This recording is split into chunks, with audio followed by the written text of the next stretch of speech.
Proclus, his commentary on the Timaeus, and we're looking at eternity versus perpetuity and first principles and why those first principles. Still towards the beginning of Timaeus's speech in the dialogue, where he lays down certain axioms. So we're going to start like a page before where we left off, just to get back into it. For there is not the same perpetuity according to eternity and the whole of time, since neither is there the same infinity of time and eternity, because eternity and time are not the same. In the second place, that which is measured, or rather, in the second place, that what is measured by eternity and exists in eternity is necessarily impartible. For so like spatial duration and temporal or spatial extent and temporal duration are kind of necessarily bound. If something doesn't have temporal duration, it won't have spatial extension. It'll be impartible if it's eternal because it's all measured at once. Whereas time, things that are generated, you don't have the whole thing at once.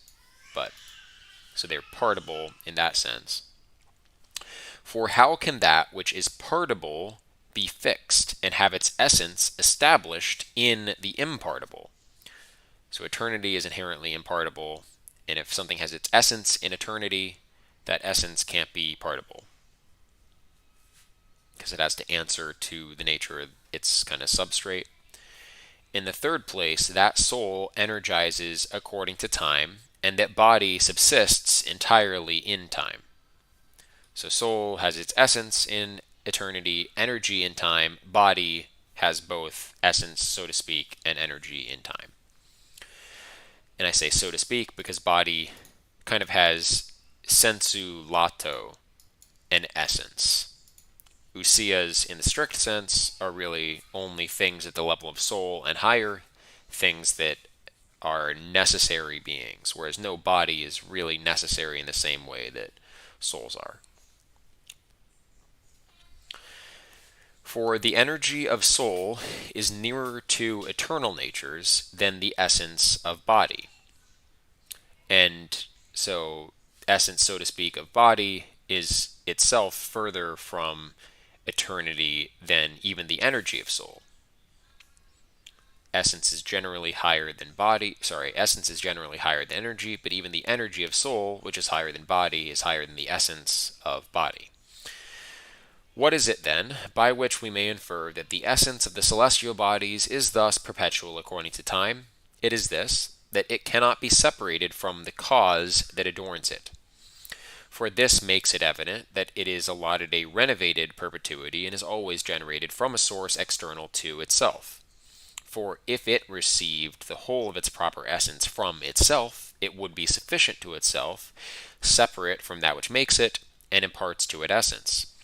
The intention, indeed, so that's the sense in which the cosmos is perpetual, but still created, still generated, because its existence is permanently suspended from its producing cause, the demiurge, but because of the nature of that producing cause, it will never be deprived of its subsistence. So it is perpetual, but not because it's sufficient to be perpetual from its own nature.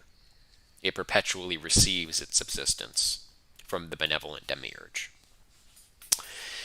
The intention indeed of Plato is to show that the world is simply generated as having its essence, power, and energy, and also its perpetuity coextended with the whole of time, but he inquires from the first whether it is eternal being or belongs to things which are perfected by time.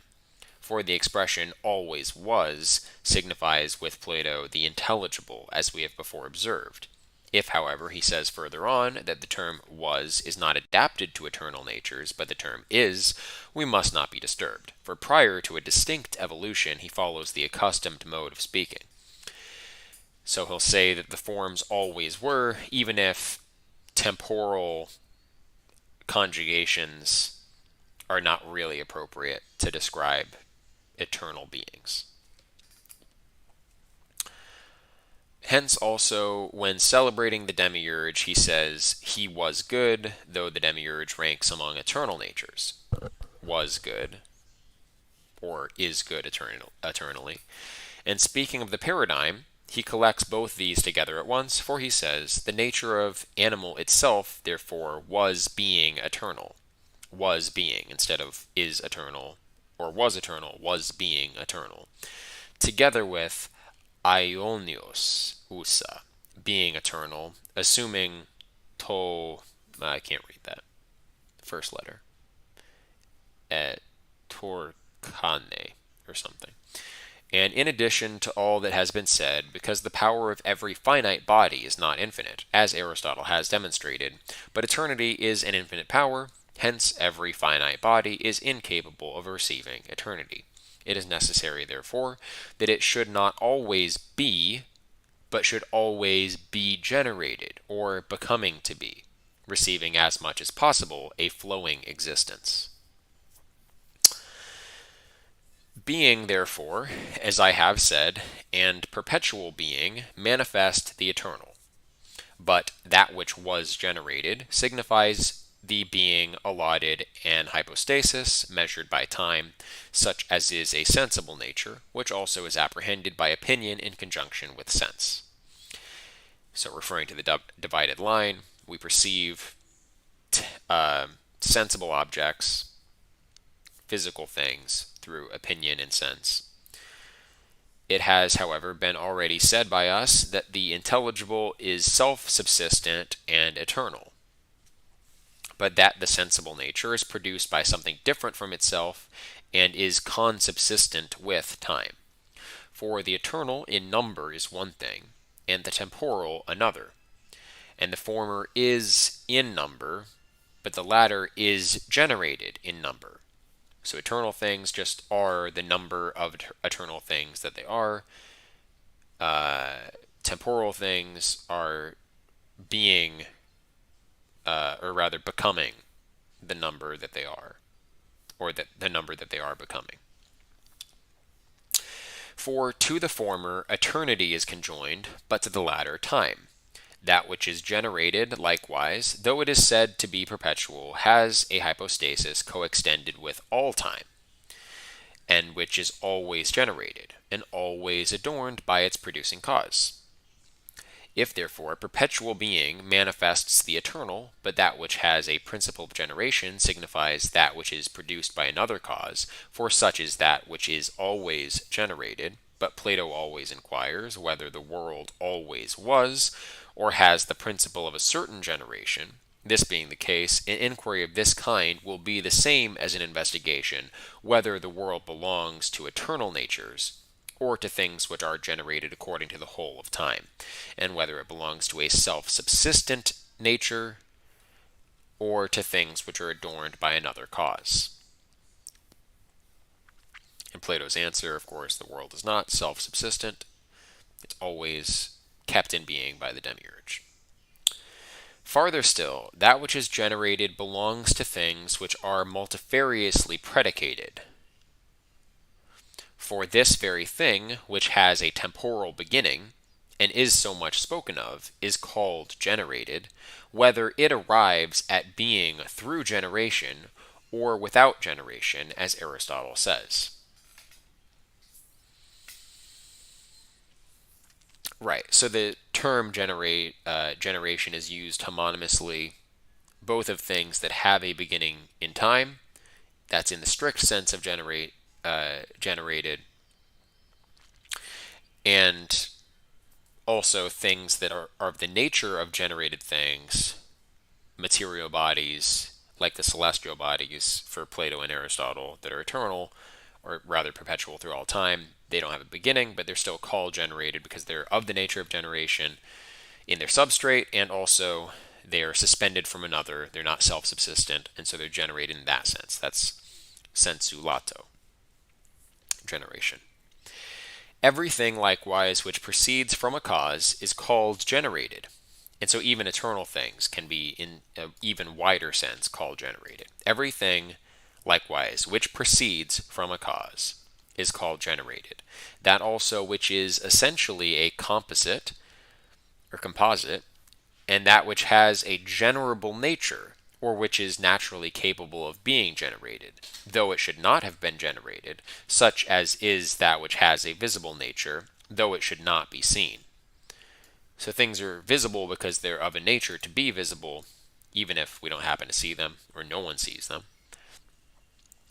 That which is generated, therefore, being predicated multifariously, that which is generated according to time, has all the generations. For it proceeds from a cause. So this is in the strict sense, the most accurate sense generated. It meets all these criteria. For it proceeds from a cause, is a composite, and has a generable nature.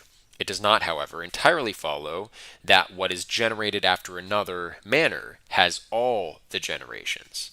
If, therefore, Plato had inquired whether the universe has all the generations or not all, we should say that he investigated whether it is generated according to time or has not a temporal principle of generation. So to ask whether it has a beginning in time or not is the same as to ask whether it has all the senses of generation or not all.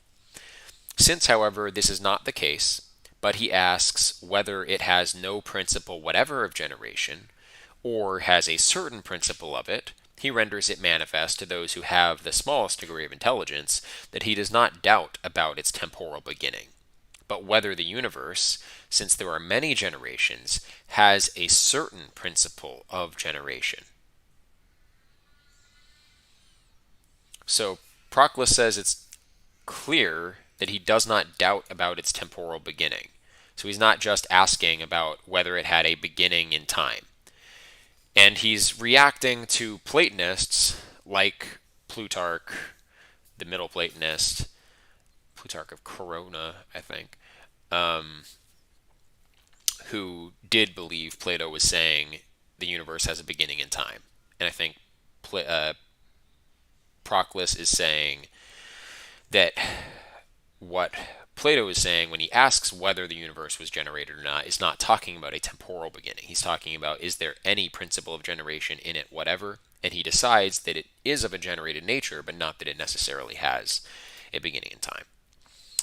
For if it has no principle whatever of generation, it belongs to eternal and self-subsistent natures, in which there is not generation, because neither is there time.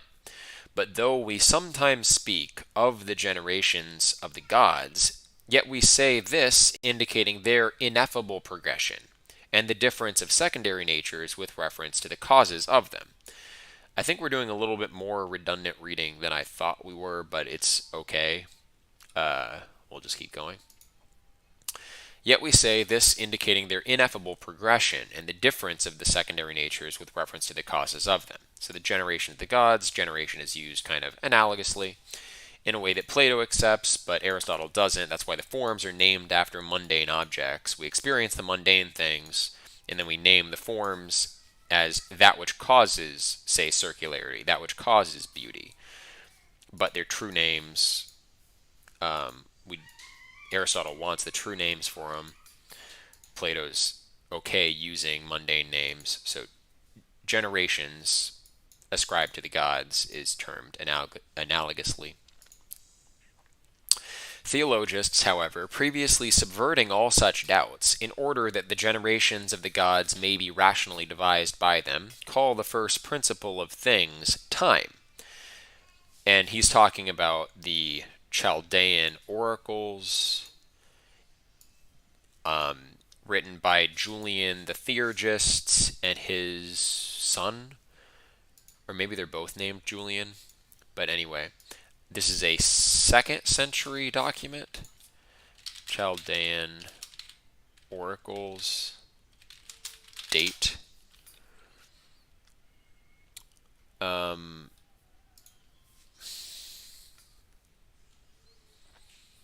Yeah, his Julian the Theurgist, or his father Julian the Chaldean.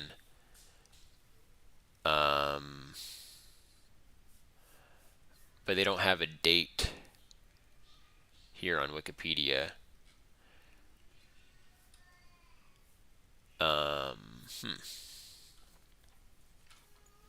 just Saying want to get. 3rd to 6th century, but That's when it's Julian the used. Theurgist.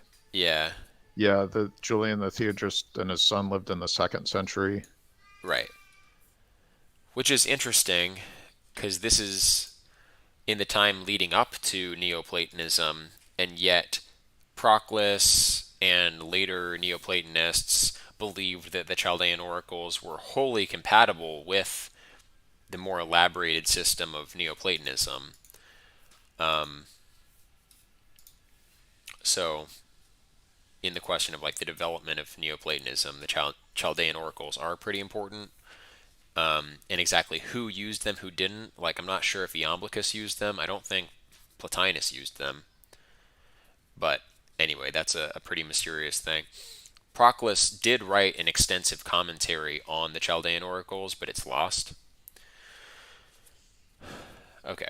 But anyway, in order that they can talk about generations of gods more accurately and systematically, they call the first principle of things time. Because it is fit that where there is generation, time should precede, according to which, on account of which, generation subsists. Okay, so the Chaldean oracles, for the sake of a continuity of one big metaphor, call the first principle time.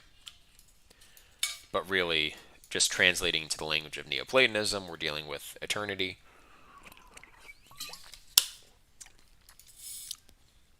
And eternal entities that are not generated, strictly speaking. With these, therefore, cause and time are the same, since, so with these in the language of the Chaldeans, since also with them progression is the same as generation. That, however, which is truly generated is that which does not generate itself, but is generated by another, becomes the image of another thing, is composed of many dissimilar things, and always receives a renovated hypostasis, with which also time is conjoined. It likewise has a never failing generation, coextended with the infinity of time, and is always becoming to be one and the same in number, but is not one according to an eternal subsistence. But that which is thus generated, you may say, proceeds from non being, for that which is self subsistent, being generated by itself, does not proceed from non being. For though you may, so this is interesting, you can call uh, the world of generation something that comes from non being because it doesn't come from itself. Like what is prior to it at its own hypostatic level is nothing, I guess. Um, Interesting statement. For though you may divide it by conception into cause and effect, yet it proceeds from being. So that which is self subsistent proceeds from being. For the maker and that which is made are one, so that it proceeds from the being of itself. Hence also it is eternal, never at any time deserting itself. But that which is alone from another thing subsists from non being, because it no longer is when separated from its cause, and the cause is different from the effect. Right, because the cause is distinct from the effect, it is created from nothing in a sense, because it's not in one sense, the effect is in its cause, but the effect, qua the effect, is separated from the cause, especially when it's not caused by itself. And so, in some sense, then, it's like creation ex nihilo is the same here as emanation. An emanationist model has the eternal being, and then that which flows from it, or like light, the emanation metaphor itself, like the light enters into a previous darkness or previous non-being. Whereas self-illumined beings, there isn't a darkness which precedes it in the same way. So that's something like the effect of this remark, I think. So like generated nature is generated from non-being. So ex nihilo creation, in a certain sense, definitely interpreted differently than Christian ex nihilo creation, but similar enough. Thus, therefore, the physical axiom, i.e., that the cause is different from the effect, may be adapted according to analogy to this generated nature, and that which is always generated and illuminated by being to that which is always in time. But this is evident, for if you take away the maker, the universe is immediately imperfect, which is likewise the case with everything that is still generated. At one and the same time, however, the universe is generated and perfect, and is always generated. Hence also its perpetuity and its perfection are according to the whole of time. For time was generated together. Yeah, to say that it's perfect is kind of problematic because the whole of itself is not present at any one time. At one and the same time, however, the universe is generated and perfect and is always generated. Hence, also its perpetuity and its perfection are according to the whole of time. But at any one time, the universe is kind of imperfect. But because some part of itself is not there, because not all parts are there simultaneously, that's what makes it in time rather than in eternity. But it is perfect according to the whole of time. For time was generated together with the heaven, or the universe, not a part of time, but all time, so that the heaven is generated in an infinite time and is never failing, both with respect to beginning and end, in the same manner as time. So I see. With regard to like measuring from any point in time, the cosmos that we perceive at a moment in time is kind of imperfect. But he's talking about the creation ex nihilo of the generated world in its entirety. The demiurge creates all of time at once, and so the world as created in that act of creation, the entire generated world is perfect measured against the whole of time, which is created, in a sense, simultaneously. Thus, therefore, it is also said to have a principle of generation and to originate from a certain other principle.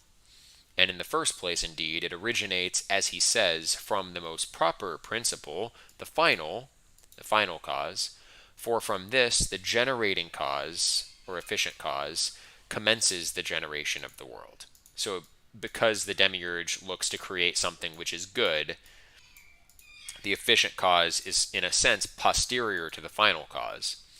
In the next place, the generation of the world subsists with reference to the final principle, and as the world is always becoming to be, it is beginning to be generated and possesses the end of it through generation in the whole of time. I'm going to read that sentence again. In the next place, the generation of the world subsists with reference to the final principle, and as the world is always becoming to be, it is beginning to be generated and possesses the end of it through generation in the whole of time. So it possesses all of that simultaneous creation and fulfillment of its proper end in its act of creation with respect to the whole of time. In its entirety, the cosmos has all of this stuff going for it. But with respect to the world, it was generated, is not one thing, and it is generated another, as neither is the beginning of it one thing and the end another.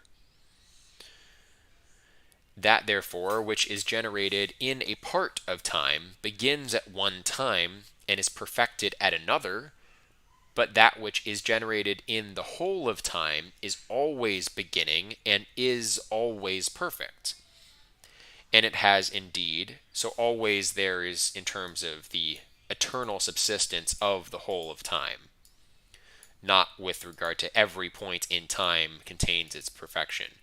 So he's saying, measured from the world, points in time can be imperfect, but the entity we're talking about, the cosmos itself, the heavens, the universe, that is always that is generated in the whole of time, is always beginning and is always perfect. And it has indeed a certain principle of generation, which is perfected by something different from itself, but it has not a certain principle as not having the beginning of a certain partial time.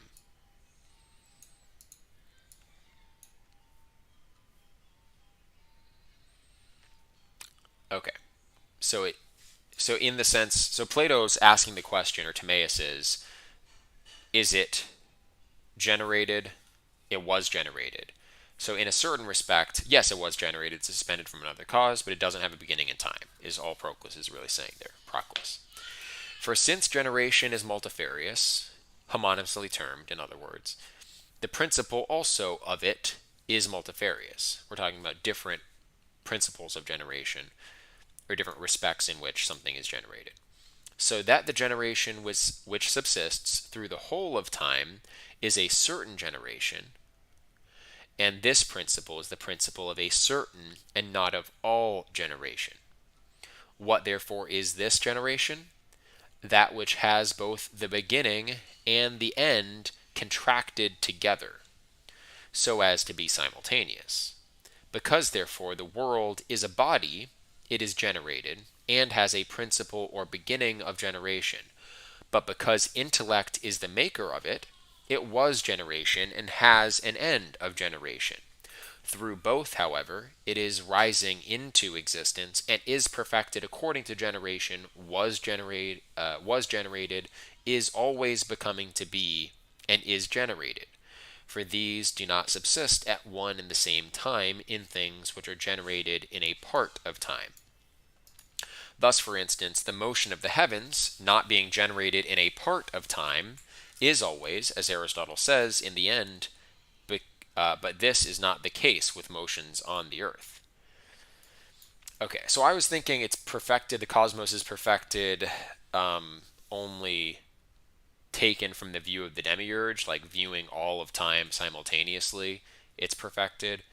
But he does seem to be saying that things which are of the nature to be always generated perpetually through the whole of time, at even at a partial instant, always have their end.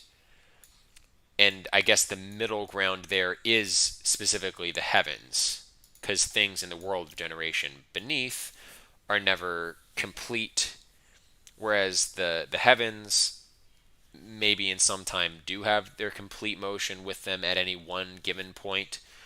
And I guess the incentive there to make that kind of claim is that the younger gods are the heavenly bodies, and we don't want the younger gods to be imperfect. And so, even at any one point in time, the heavens as a whole, the heavens in the strict sense, not in the sense of the universe, including the realm of generation, the heavens have to be perfect at every instant. But I don't know if there's quite enough in Proclus to indicate that. I think my initial interpretation that he's talking about the entirety of the cosmos in the entirety of its existence is perfect, but then measured from any one point in time, it's not. That is still maybe tenable, but these last remarks kind of indicate that even measured from an instant, the celestial bodies are perfect. They, in the sense that they contain their end always. But thoughts on that?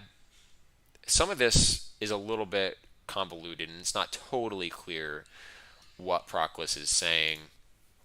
I feel like the first interpretation is logically more tight, but then given the treatment of the celestial bodies as younger gods, it would be like sacrilegious to say they were imperfect, and so he has to kind of strike a halfway middle ground or something. Maybe that's what's happening here. But thoughts?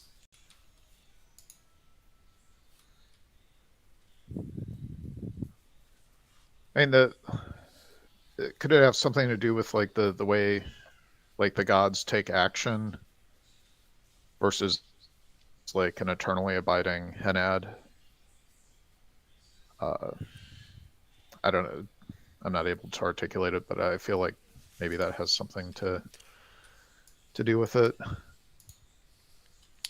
Yeah, regarding the way the gods do take action, I mean, they're always in conjunction with fate and providence, and fate like joins all of time together when fate is like perfectly in accordance with providence. And so I guess fate and providence perfectly coinciding in the celestial bodies, their temporal action entails all of time, which I guess like mathematically, if you're looking at astronomy and believing that like any one point in time for the celestial bodies involves necessity in its relations to all other points, you could say that the gods, although energizing at one point, partially from our perspective, their action is from all time and they have their end through all time. That's one way to strengthen like Proclus's halfway position, where at any one time the celestial bodies have their perfection and their end acting all together because the celestial bodies are joined by fate and providence perfectly. And so like all of time is connected in each point of time, is entailed by each point in time. Whereas from the perspective of the world of generation, one point in time doesn't entail, there's more chance and, you know, a disconnect between fate and providence in some cases because of free will and because of matter, the gross matter that involves indeterminacy, not like the ethereal, refined matter of the celestial realm. Maybe it's something like that, but Proclus doesn't give us enough there, I think. But I'm going to go ahead and kind of go with that middle ground interpretation. All right, so the quote, and we'll go ahead and kind of get started at this. We might end up just starting at the quote again. So there's a lot of redundancy lately, but also this is some pretty dense stuff, so it's probably warranted. So Timaeus in the dialogue, it was generated, for it is visible and tangible and has a body. But all such things are sensible, and sensibles are apprehended by opinion in conjunction with sense, and appear to be things which are becoming to be, and are generated.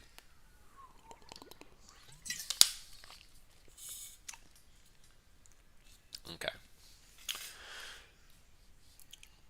Proclus, as the demiurge of wholes, looking to himself, and always abiding in his own accustomed manner, produces the whole world, totally and at once collectively, and with eternal, invariable sameness, for he does not make at one time, and at another not, lest he should depart from eternity. After the same manner also, Timaeus, being converted to himself, delivers the whole theory, recurring to intellect from dianoia, and proceeding into a reasoning process from intellect. So, like, the demiurge has eternity and all of time conjoined in himself, and so Timaeus, in his thought process, mirrors that intellect and dianoia being joined, but I don't know exactly how. Timaeus, being converted to himself, delivers the whole theory, recurring to intellect from dianoia and proceeding into a reasoning process from intellect. Doubting, therefore, and interrogating himself, he energizes according to the self-motive nature of soul, but in answering, he imitates the projecting energy of intellect. So his question and answer of himself, the questioner looking for answers is more the reasoning process, and then the answerer giving it was generated is kind of imitating the intellectual side, these eternal answers that are just there. For he first comprehends the dogma in one word, gegone, it was generated, and proclaims the conclusion prior to the demonstration, directly after the manner of those who energize enthusiastically. Right. So, cool. For these see the whole collectively and contract in intellect the end prior to the egress, perceiving all things at once. So enthusiastic epistemology is important. Like, it's not just intellectual operation or rational operation that allows us to know things, but also this kind of henatic energizing. So we have the henad of our soul that energizes totally. And even when we have intellectual energizing, we get this effect where we perceive all things at once. So Timaeus gives the answer at once, imitating the intellectual intuition, but then also demonstrates from the rational part of the soul. Again, in imitation of the way in which the demiurge of wholes has the whole of the world through time and its archetype eternally in himself. So he has like an intuitively gathered dianoia in his creation of the world, and also intellect in itself in him. But syllogizing, he descends from intellect to logical progressions and the investigation through demonstration of the nature of the world. Hence, in a manner perfectly divine, he shows from the hypotheses the whole form of the universe. For if the world is visible and tangible and has a body, but that which is visible and tangible and has a body is sensible, and that which is sensible is apprehended by opinion in conjunction with sense, and is generated, the world therefore is generated. Hence, he shows this demonstratively from the definition according to a conversion of the definition, since geometricians also use demonstrations of this kind, and thus much concerning the form of the words. So conversion there.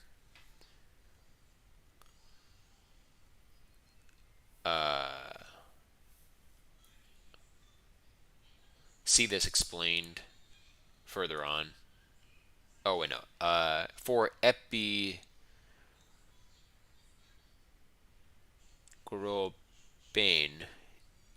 so that's the in the manuscript. It is necessary to read epistrophein, epistrophein, reversion. So I don't know exactly what a conversion. It's the same term as like procession, reversion, abiding. So he takes the definition and converts it in order to get this conclusion. Geometricians also use this kind of reasoning, and we'll have that explained, I suppose. Thus much concerning the form of the words.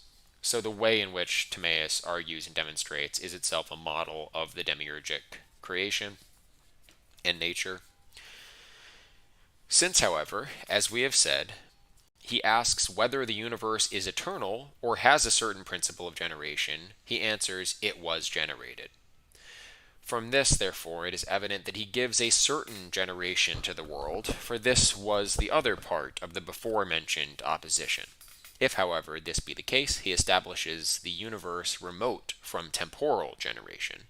For if the world has a certain, and not every principle of generation, but that which is generated in time has the principle of every generation, the world was not generated in time. So I guess he can conclude that from a tense of the term it was generated. I guess that implies a particular generation and not an unqualified generation, perhaps. Farther still, let us also consider the wonderful hypothesis of Atticus, who says that what was moved in a confused and disorderly manner is unbegotten, but that the world was generated in time, and let us speak concerning this assertion, it was generated.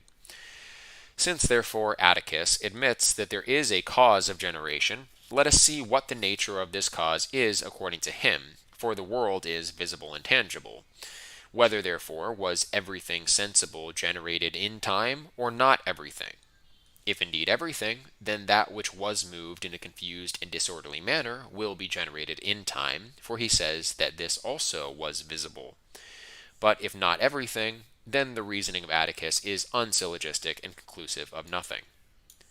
Unless he should say, indeed, so Atticus wants the world as a cosmos, an arranged thing, to have a beginning in time, but the chaotic substrate that Timaeus mentions, and also Socrates mentions in the Theaetetus, the pre-cosmic disorderly substrate, that is ungenerated and yet visible, and so the kind of reasoning that Atticus employed to indicate that the universe has a beginning in time doesn't work because he himself has something that doesn't follow the rule that he's trying to employ.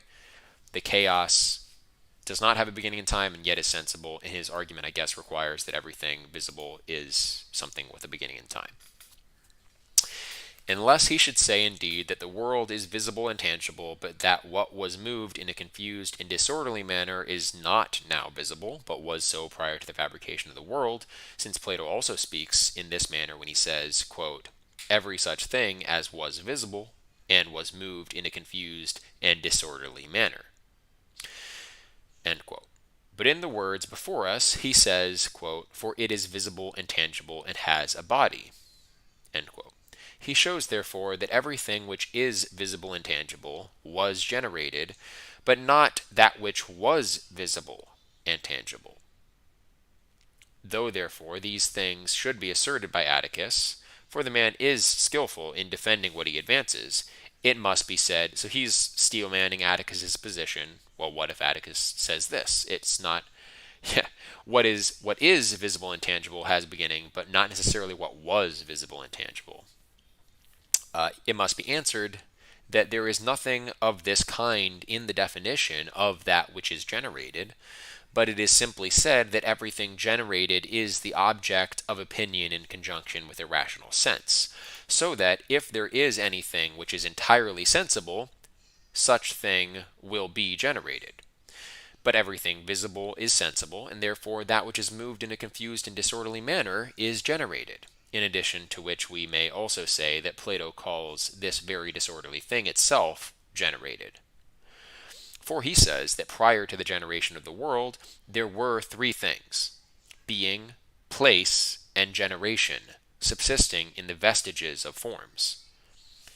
So this is interesting. When he characterizes the pre-cosmic disorderly substrate, he says it has being, it has place, and it has generation. And the vestiges of forms, at the very lowest level of form. So the last place that intellect reaches is not body, strictly speaking, but this pre or like sub-bodily chaos, which does have being, place, and generation, but not strictly form. It has like the shades of form, not form itself. Hence that disorderly nature was generated, as well as that which is visible. It is not proper, therefore, to say that it was unbegotten according to time, and that the universe was generated, but either both were generated according to Plato, or both were unbegotten. For both are similarly said by him to be visible and generated. If, however, both were generated, the world, prior to being generated, such as it now is, was changed into the confused. For, to a contrary, the generation is entirely from a contrary. If both were generated, then you get interesting. The world prior to being generated, such as it is now, was changed into the confused. For, to a contrary, the generation is entirely from a contrary. So if there's a beginning of the cosmos as we know it, then that came from the generated, and also vice versa. Or sorry, that came from the chaos. So I guess implicit in this is like you could have a chaos order state where the world. I don't think that's what Proclus is arguing for, but it's interesting that it's sort of raised as a possibility. For both are similarly said by him to be visible and generated. If, however, both were generated, the world prior to being generated, such as it now is, was changed into the confused. So, yeah, if the chaos is generated, and generated things come from contraries, then it came from something other than the chaos. For, to a contrary, the generation is entirely from a contrary. And if he who made the world is good, how is it possible he should not adapt it in a beautiful manner, or that having beautifully adapted it, he should corrupt it? Okay, so to refute this idea that you go chaos, order, the goodness of the demiurge is invoked. The demiurge wouldn't eradicate all order and reduce it to pure chaos. But if he is not good, how, not being good, did he make it to be arranged and adorned? If demiurge not good, why world so pretty? For it is the province of a good being to adorn and arrange other things. If, however, being visible and generated, it is not generated according to time, it is not necessary. It is not necessary immediately to make the universe to be generated in time, because it is visible and generated. And thus much against Atticus. Okay, well, this is actually a good place to stop. We'll go ahead and highlight this so I don't lose it. All right, so cool. Go ahead and Brian says, isn't chaos order itself an orderly pattern? Um, I mean, it is. And so then you would just say that that pattern itself is self contradictory. Because for the demiurge to remove all order, he would have to remove the chaos order pattern. And so, in other words, like, and chaos is generated and requires a beginning, it's impossible for all order to be removed. So either you could say the notion of the lack of order entirely is self contradictory, or you could say the demiurge just wouldn't do that. Either is good. Any last thoughts on the reading today?